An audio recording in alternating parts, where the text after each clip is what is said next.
ایسا نہیں ہوتا کہ پہلے دن کی جمع مسجد ہوتا،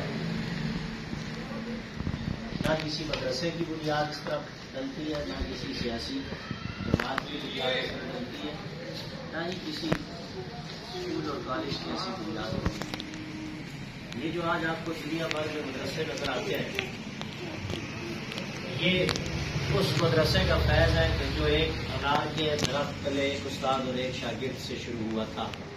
اگر اس وقت کو یہ اندازے کرنے لگ جائے کہ کل ان کے پاس کیا ہے، ان کے پاس تو ایک 35 سال کا استاد ہے اور ایک معصوم سا بچہ ہے، یہ نکلے جی انگریز کا مقابلہ کرنے، اور یہ کیسے کر سکتے ہیں؟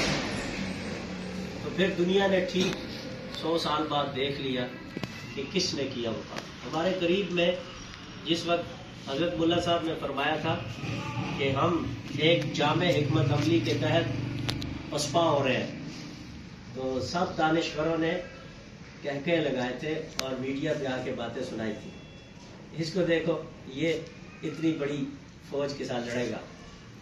تو پھر 20 سال بعد منظرنامہ دنیا نے دیکھ لیا، جب ملا صاحب نے کہا تھا کہ ہم پسپا ہو رہے ہیں، ایک خاص حکمت عملی کے تحت ہو رہے ہیں، تو پھر آج کیا صورتحال ہے ساری آپ کے سامنے۔ اس طرح یہ ایک بنیاد ڈالی گئی ہے۔ پنجاب میں لوگ سمجھتے ہیں کہ علماء کا اسمبلیوں میں جانے کے لیے پہلا قدم اٹھانا یہ غلط ہے۔